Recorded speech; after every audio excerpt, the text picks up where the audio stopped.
Hey, it's Brian Bennett. I'm a pastor and I'm a life and leadership coach. I want to share with you 6 things that I've experienced in my own life and I've seen in the lives of others as I've coached them or walked beside them in leadership that will limit our potential if we don't address them. So these are 6 things that don't have to limit our potential, but they will absolutely become a ceiling to our influence and our effectiveness as a leader and to our ultimately our full potential if we don't intentionally and purposefully address them. And so here's the first one: is the overuse of a strength. I've experienced this in my own life, and I've definitely seen this in coaching others, is that we tend to rely on one strength if we're not aware and intentional about building other strengths that will complement it. So we might be great with people, but we don't build other strengths like strategic thinking or time management skills, or we might be great with ideas like strategic thinking, but we don't build people skills or time management skills or other skills along the way. We might be great with people in the sense of connecting, but we might not develop the ability to have effective conflict, handling difficult conversations well. So when we overuse a strength, many times someone who really has a high strength, it'll get them into leadership and it'll help them move through the early levels of leadership, but eventually it will limit them. And this may mean simply you're in leadership at a high level in your company, but you never reach the level of leadership that you intended to reach, or you never experienced the fullness of your influence that you could have experienced if you would have intentionally built other strengths to go along with it. So the first obstacle that if we don't address will limit our leadership influence and potential is the overuse of a strength. The second one is our organizational skills. And I know some of us are excellent in other ways, and not everybody thinks organizational skill wise. That many of us think in terms of relationships and being present in the moment, and some of us find this to come easier, and some of us find this to be more difficult. But having basic self-organization skills is absolutely crucial to not only effective self-leadership, but also effective team leadership. And if we want to continue to influence others and serve others, and we want to do that at a higher level than organizational leadership. So just basic self-organization skills. We may never be an expert in this area, but we've got to have basic skills so we're not at a loss for credibility in the eyes of others when it comes to being organized. When once again could be great at caring for people, we could be very committed to the mission of our organization and have a lot of tenure, but if we don't have basic organization skills, it's unlikely we're going to move from the role that we're in. So an example of this might be someone who's phenomenal in sales. They might be excellent at being in the room and talking to the potential customer or client or upselling or whatever it is, but they lack the basic organizational skills that they need. They really struggle with that, but the organization allows them to get by because they are such a great closer in those settings.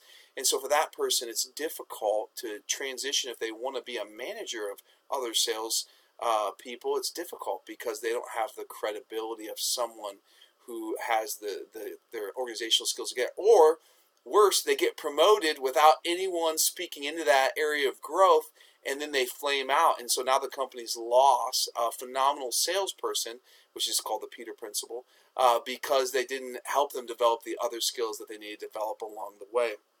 Third is basic people skills.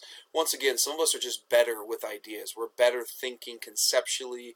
We're better solving problems on our own than we are relating to others. But if we want to continue to broaden our influence and influence at a higher level, then we have to develop basic people skills. We have to be able to build rapport with others, engage them in a meaningful way, in a way that doesn't cost us influence, but in a way that grows our influence with them. We need to be able to relate to them to accomplish problems and get things done. Number 4 is having an entitlement mentality versus an earned mentality. So having an entitlement mentality is simply meaning that we assume things should be given to us. We've been there the longest, we should get that position. We show up every day for work, we should get a raise. That's entitlement thinking versus earned thinking, which is how am I contributing? Have I prepared myself? Am I ready for this role because I've done the work to prepare myself for it? And those of us who are very intentional and purposeful about growing and developing every single day are going to be the ones who are ready when the opportunities come along. If we wait to develop till the opportunities come, then those opportunities are going to pass us by. So one of the limits is not preparing until the opportunity comes, because we have an entitlement mentality versus an earned mentality?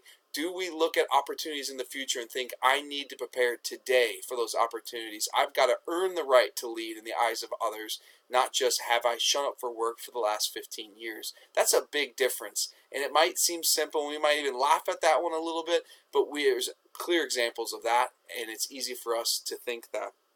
Number 5 is if we have character issues. I've seen this in multiple settings. Is if we have character issues, it's one of the quickest ways to limit our potential and lose influence and ultimately even lose our job. So when we make unethical decisions, when we hide things or shade things or blatantly do things that are going to get us into trouble with a company's code of conduct or with just basic moral principles, then ultimately it's going to cost us. When we talk about others behind their back, that's going to cost us. When we steal, that's going to cost us. All kinds of potential character issues that when they come to the surface, they're going to cost us. And so one of the best things that we can do is pay attention to not only our skills that others experience on the outside, but to pay attention to our interior life and make sure that we're developing internally as much as we're developing in our public speaking or presentations or skills during conflict or things like that. So we need to make sure that our character can sustain the level of responsibility that we ultimately reach. Christine Kane has said it this way, and the way that she said it has been very helpful. It's rung in my ears since I heard it. She said, where your gifts take you, can your character sustain you? Where your gifts take you, can your character sustain you? So that's a great question for us to think about on a regular basis. Where our talent or our strengths or whatever it is, where it takes us, will we be sustained in our role because of who we are? And here's number 6, the lack of self-efficacy, which is the lack of belief that we are capable and resourceful to overcome the challenges in front of us, to do the opportunity that's right there, to solve the problem. A lack of belief in our ability to rise to the occasion time and again becomes a ceiling in our growth. And it's easy for us to become passive in our thinking then. And if we don't deal with our mindset and our mentality and what we sometimes call the gremlin of our self-talk, and what we say to ourselves sometimes can be so painful and so hurtful, or it's the voices of others that continue to ring in our ears who said you're not good enough, you're not smart enough, you'll always be stupid, you're never going to be great, you're never going to do this or that, whatever it is. Why do you think you should write that book, or whatever it is? There's all kinds of voices that either come from others or our own voice to ourselves.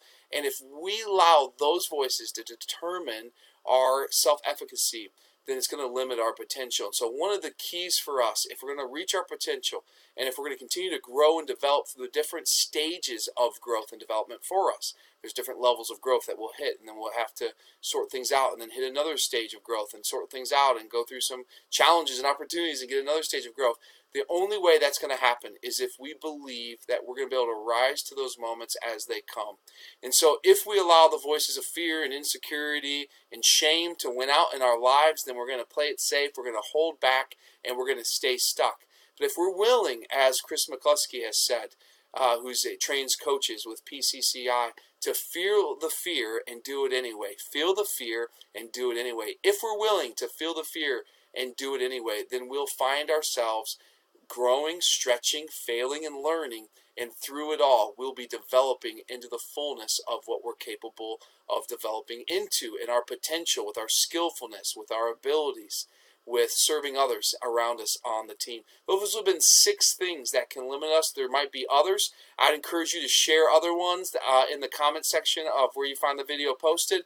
I'd love to hear from you and just reaching out. I'd love to dialogue more if you're feeling stuck in one of those areas and you're looking for some help and thinking, how do you navigate around that obstacle? I'd love to hear if one of those really resonates with you and you've allowed it to become an obstacle in your path, but now that you've kind of processed through this content, you're thinking in fresh ways of getting around it. Thank you for joining me in this short video. I am here to serve you and walk beside you as your coach.